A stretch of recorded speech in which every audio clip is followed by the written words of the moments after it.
Masih di Kompas Bisnis, Saudara. Lembaga Independent Center of Economics and Law Studies, Celios, meminta Perserikatan Bangsa-Bangsa atau PBB untuk mengaudit Badan Pusat Statistik atau BPS yang merilis soal data pertumbuhan ekonomi Republik Indonesia 5,12% pada kuartal 2 2025. Celios bilang data BPS tidak sesuai kondisi real perekonomian.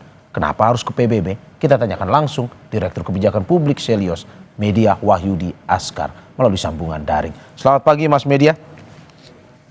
Selamat pagi Mas. Terima kasih sudah bergabung di Dialog Kompas Bisnis pada hari ini. Mas, pada akhirnya Celios meminta langsung kepada PBB, menyurati PBB. Seandainya apa angka pertumbuhan ekonomi yang dirilis BPS? Kenapa harus PBB sebenarnya?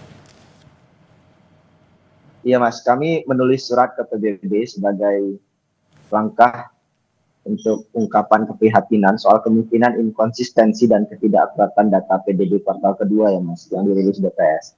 Karena banyak ekonom, pelaku usaha, dan masyarakat luas bingung karena data pertumbuhan ekonomi 5,12% itu di luar ekspektasi ya. Bahkan studi Reuters itu menyebutkan pertumbuhan ekonomi hanya 4,8%. Jadi kami mengirim surat ke Divisi Statistik PBB dan Komisi Statistik PBB yang bertugas melakukan pengawasan metodologi statistik yang valid. Jadi kami meminta mereka melakukan tinjauan diagnostik teknis terhadap kerangka pertumbuhan ekonomi Indonesia. Termasuk juga mendorong melakukan peer review melibatkan ahli statistik independen profesional yang diakreditasi PBB. Saya terlibat selama beberapa tahun terakhir dalam berbagai mekanisme di PBB dan advokasi ini sangat mungkin dilakukan. Jadi meskipun mereka tidak memiliki fungsi investigasi hukum atau enforcement ya, tapi mereka bertanggung jawab untuk menciptakan data yang kredibel yang kemudian bisa apple to apple, bisa dibandingkan antar negara. Dan kami mengirimkan surat ini murni berbasis pertimbangan akademik yang terukur dan independen. Dan dari hasil estimasi kami ada potensi BPS setelah 6 dari 10 prinsip dasar statistik resmi PBB soal transparansi data, independensi data, termasuk juga persoalan penggunaan metodologi yang sesuai dengan standar-standar internasional. Jadi langkah ini tidak ada intensi untuk merusak citra pemerintah. Ini langkah yang biasa sebetulnya dalam dunia akademik. Justru kami cinta pada Indonesia, kita ingin data BPS lebih akurat, kita ingin bangsa ini lebih baik. Oke Mas Media, kalau dari pernyataan Anda bahwa ada data yang tidak sinkron, pastinya itu dibandingkan dengan data yang memang sudah dilakukan. Apakah mungkin Celios punya data atau perhitungan sendiri berapa angka pertumbuhan hasil hitungan yang Celios sendiri lakukan dibandingkan dengan BPS? Kami melakukan identifikasi termasuk juga perhitungan statistik yang matang ya. Setelah BPS mengumumkan pertumbuhan ekonomi, dan kami melihat ada anomali perdagangan dan pendapatan pemerintah misalnya. Jadi BPS melaporkan pertumbuhan ekspor dan impor itu tumbuh, tapi pada saat bersamaan pendapatan negara bukan pajak malah turun 22% year on year. Dan ini sangat-sangat anomali ya, dan sulit ditemukan alasannya. Ada juga anomali soal pertumbuhan musiman ya, yang kuartal 1 harusnya kan memang lebih tinggi dibandingkan kuartal kedua, karena di kuartal 1 itu ada Ramadan Idul Fitri. Sedangkan di kuartal kedua nggak ada pertumbuhan musiman yang mendorong kinerja yang lebih tinggi. Ini belum termasuk tadi yang sudah dimention Mas soal ketidakkonsistenan indikator manufaktur misalkan. Bagaimana mungkin manufaktur itu tumbuh, tapi pada saat yang sama data Purchasing Managers Index kita itu turun. Dan pada saat bersamaan kita tahu PHK di sektor ini naik 32% year on year selama Januari sampai Juli. Jadi PHK naik, tapi manufaktur naik. Ini sulit dicari logikanya. Itu hanya beberapa Mas di antara banyak anomali data yang lain, termasuk juga PNBP misalkan itu meningkat 6,99% tanpa penjelasan sektor-sektor apa yang menjadi penyumbang.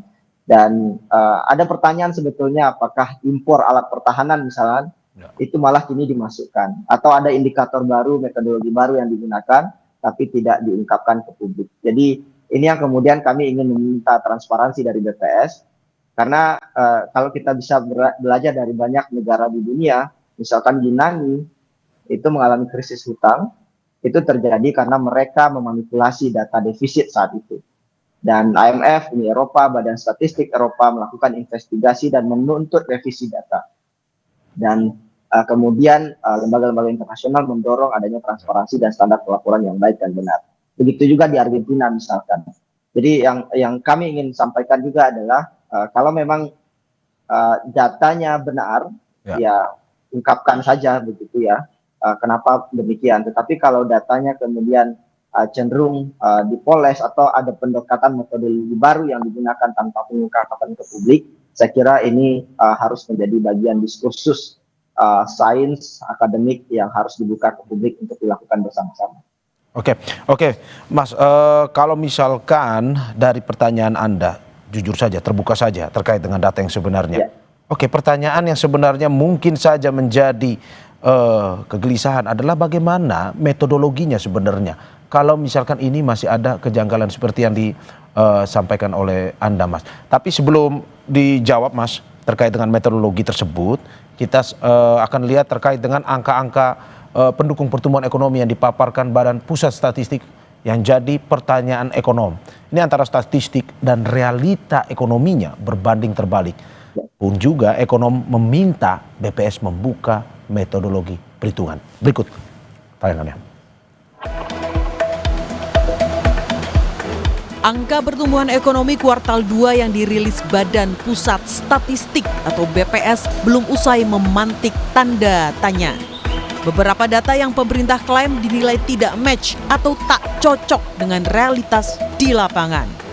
Kita belum pernah mengalami pertumbuhan investasi yang hampir mencapai 7% kecuali pada masa pra-pandemi. Nah, jadi artinya ini kalau memang betul itu merupakan realita, ada penjelasan dari sisi investasi pada sektor-sektor apa, karena ini artinya adalah penanaman modal yang masuk sangat masif ya. Nah, ini yang perlu dijelaskan yang pertama. Kalau dari hitung-hitungan kami, memang di kuartal kedua ada kecenderungan peningkatan dari sisi investasi, tapi tidak sampai 7%, ya, di sekitar 3-4%. Lalu yang kedua adalah dari sumber pertumbuhan konsumsi rumah tangga. Nah, ini bukan hanya magnitude, tapi juga dari arah trennya. Dari semua leading indicators yang kami baca, nah kami prediksikan konsumsi rumah tangga pada kuartal kedua akan lebih lambat pertumbuhan secara year on year dibandingkan dengan kuartal 1.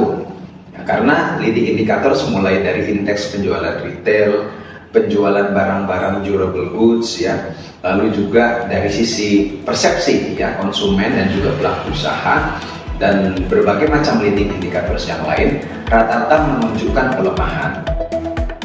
Ekonomi Indonesia kuartal 2 melesat 5,12%. Ini adalah pertumbuhan tertinggi sejak kuartal 3 tahun 2023 atau 2 tahun terakhir.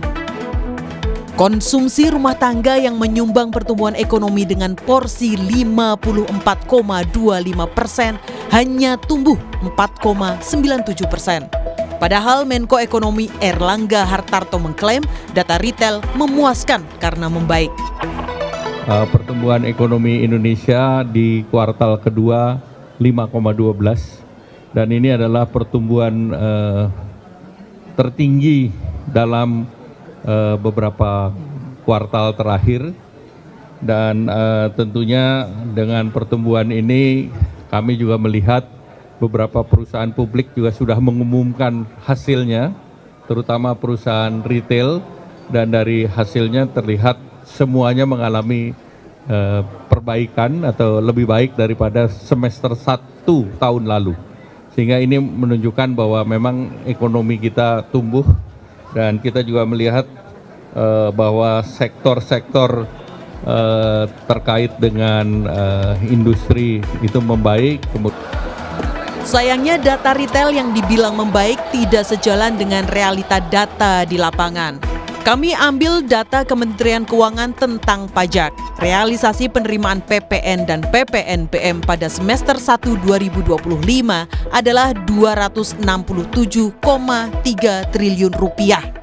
Angka ini anjlok 19,7% dibandingkan periode yang sama tahun lalu, yaitu 332,9 triliun rupiah. Data Gabungan Industri Kendaraan Bermotor Indonesia atau Gaikindo juga merekam penjualan mobil semester pertama tahun ini tidak tumbuh, melainkan turun 8,6%. Rinciannya tahun 2024 410.000 unit, sedangkan tahun ini jadi 374.000 unit. Penjualan semen dalam negeri juga turun sekitar 2,5%, terbaca dari laporan keuangan Indosmen dan Semen Indonesia. Tapi BPS bilang konstruksi jadi tulang punggung ekonomi. Konstruksi tumbuh seiring dengan peningkatan aktivitas konstruksi. Pertumbuhan ini sejalan dengan peningkatan aktivitas konstruksi yang dibiayai oleh swasta dan rumah tangga. Peningkatan impor bahan baku konstruksi dan realisasi pengadaan semen.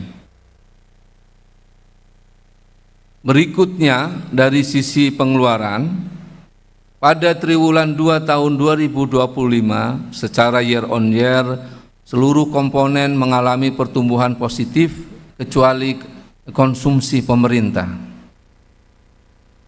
Komponen pengeluaran yang memberikan kontribusi terbesar terhadap PDB adalah konsumsi rumah tangga dengan kontribusi sebesar 54,25%. Pertumbuhan ekonomi yang lebih tinggi dari ekspektasi mayoritas ekonom dan diklaim karena daya beli terjaga juga tak ditunjukkan oleh data Bank Indonesia. Survei konsumen Juli mencatat rasio tabungan masyarakat 2025 bahkan jatuh ke 13,7%, meskipun ekonomi melangit. Menteri Keuangan Sri Mulyani bilang saat ini data pertumbuhan ekonomi memang masih berpegang pada Badan Pusat Statistik. Ya, kita selama ini menggunakan BPS kan ya, jadi BPS tentunya menjelaskan mengenai datanya, metodologinya, sumber informasinya. Kita tetap mempercayai BPS. Kan kita lihat semua indikator berdasarkan BPS, data set mengenai rumah tangga juga dari mereka. Jadi saya rasa BPS tetap berpegang pada integritas dari datanya. Kesimpulannya, Badan Pusat Statistik harus berani membuka metodologi penghitungan data pertumbuhan ekonomi secara terbuka agar publik tidak meragukan transparansi dan akuntabilitas pemerintah Presiden Prabowo Subianto. Dia Megasari Anjaya, Tim Liputan Kompas TV, Jakarta. Saudara, kita masih bergabung dengan Direktur Kebijakan Publik Selyos, Media Wahyudi Askar. Mas Media, saya lanjutkan pertanyaan terkait dengan apa yang sudah kita dengar tadi dari cuplikan sebelumnya berhubung dengan metodologi. Pertanyaannya terkait dengan metodologi penghitungan Selyos. Ini data apa saja yang tidak sinkron antara versi pemerintah dan lapangan? Misalnya dari sektor semen dan investasi, otomotif dan retail yang diklaim saat ini membaik. Iya, saya sepakat Mas, tadi juga sudah disampaikan ya, data semen retail itu sangat anomali sekali ya, karena retail misalkan itu justru kalau kita lihat di lapangan terjadi pelemahan daya beli masyarakat. Dan salah satu indikator kita tahu adalah pertumbuhan konsumsi rumah tangga. Dan saya ingin merespon tadi pernyataan BPS bahwa konsumsi rumah tangga naik, saya kira itu tidak tepat. Meskipun jadi kontributor terbesar PDB, tapi sebetulnya pertumbuhan konsumsi rumah tangga kita relatif tidak naik, malah datar. Jadi dari kuartal 1 itu 4,95, sekarang itu 4,97, hanya 0,02. Bayangkan perubahan ini sangat kecil sekali, dan ini bertentangan dengan kenaikan PDB secara keseluruhan menjadi 5,12% dari 4,7. Jadi ini sangat anomali sekali. Dan tadi juga sudah disampaikan ya, jadi ada ketidaksesuaian yang signifikan antara komponen PDB dengan indikator utama lain. Pendapatan pemerintah, ada volatilitas data yang tidak bisa dijelaskan, ada PNTB. Dan kalaupun BPS memperbaharui metodologinya, ya harus dibuka ke publik. Nggak bisa begitu saja dilakukan secara sepihak. Dan kami khawatir data ekonomi digunakan untuk mendukung narasi politik pemerintah, sehingga merusak kepercayaan publik terhadap data statistik pemerintah. Masalah ini bukan teknis saja, karena implikasinya langsung terhadap reputasi Indonesia di mata internasional dan berdampak buruk pada masyarakat. Jadi kalau pertumbuhan dilebih-lebihkan, pemerintah kebijakannya bisa keliru. Masyarakat yang harusnya dapat perlinsos lebih banyak, insentif ekonomi untuk pelaku usaha, tapi karena dianggap ekonomi baik-baik saja, insentif itu tidak dilakukan. Ini belum lagi dampaknya terhadap investor ya dan mitra pembangunan ya, kaitannya dengan hutang, dukungan multilateral gitu ya. Jadi saya kira kurang tepat kalau seandainya pemerintah mencoba untuk menutupi data ekonomi real saat ini, khususnya BPS, kalau seandainya BPS melakukan itu, karena itu malah memperburuk keadaan. Lihat apa yang dilakukan Malaysia ketika ekonomi masyarakat Malaysia sulit. Mereka tahu daya belinya rontok. Yang dilakukan oleh Perdana Menteri Anwar Ibrahim adalah gelontorkan lebih banyak subsidi. Artinya, gunakan data itu untuk membantu masyarakat untuk menyelesaikan persoalan ekonomi yang ada. Dan saya percaya banyak orang hebat di BPS, saya punya banyak teman baik di BPS. Ini hanya soal kita melakukan estimasi data pertumbuhan ekonomi dengan hati-hati saja. Dan mudah-mudahan ini jauh dari aspek intervensi politik, begitu Mas. Oke, berarti ada kecurigaan dari Chelios tentang metodologi yang dipakai BPS untuk menghitung pertumbuhan ekonomi ini ya? Iya Mas, saya kira ruangnya sekarang ada di BPS untuk kemudian mengklarifikasi.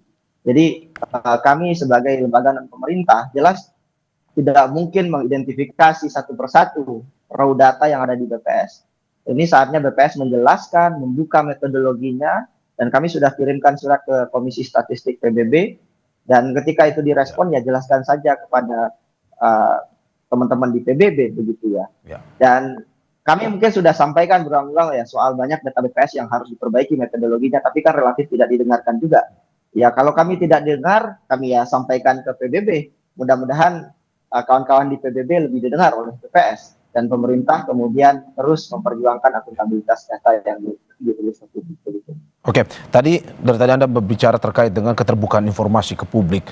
Bagaimana pemerintah atau BPS ini harus membuka seterang-terangnya data, metodologinya juga. Kalau saya ingin bertanya ke Chelios, ini kita bermain skala saja. Transparansi era pemerintahan saat ini, kalau menurut Chelios, skalanya berapa? 1 sampai 5. 1 misalkan yang kurang, 5 paling baik. 1 Mas, artinya Oke, masih 1 di bawah berarti harapan. sangat-sangat tidak transparan maksud Anda itu ya, yang ini Anda katakan? Iya betul. Oke. Dan pada saat yang sama masih ada ruang perbaikan kalau mau diperbaiki ya. Jadi kenapa rendah? Karena kurangnya akses terbuka ke data dan informasi publik. Dalam banyak kasus, akses terhadap data pemerintah, laporan kebijakan itu masih terbatas untuk media, masyarakat sipil, maupun peneliti. Untuk dapetin data BPS aja itu harus bayar ratusan juta sekarang. Untuk diakses oleh publik. Ini belum lagi data PHK yang kemudian cenderung ditutupi oleh pemerintah, tiba-tiba PPATK memblokir jutaan rekening bank misalkan. Artinya perlu ada keterbukaan dan transparansi dalam data publik, Mas.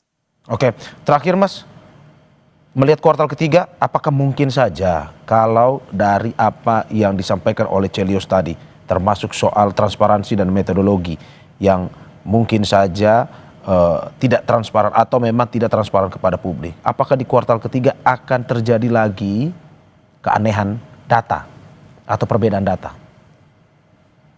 Terus terang saya berharap jangan sampai terjadi lagi, Mas.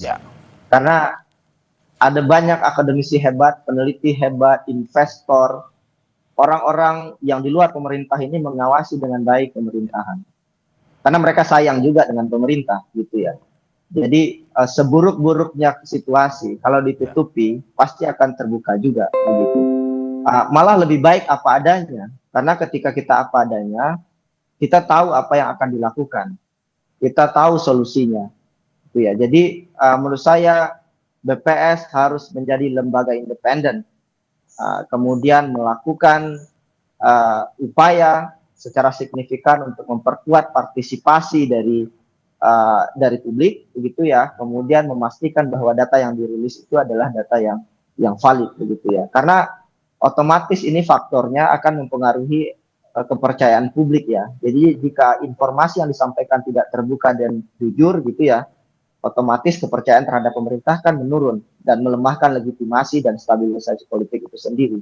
Jadi menurut saya kira hari ini data dan informasi yang kurang transparan pasti implikasinya ke perencanaan dan evaluasi kebijakan.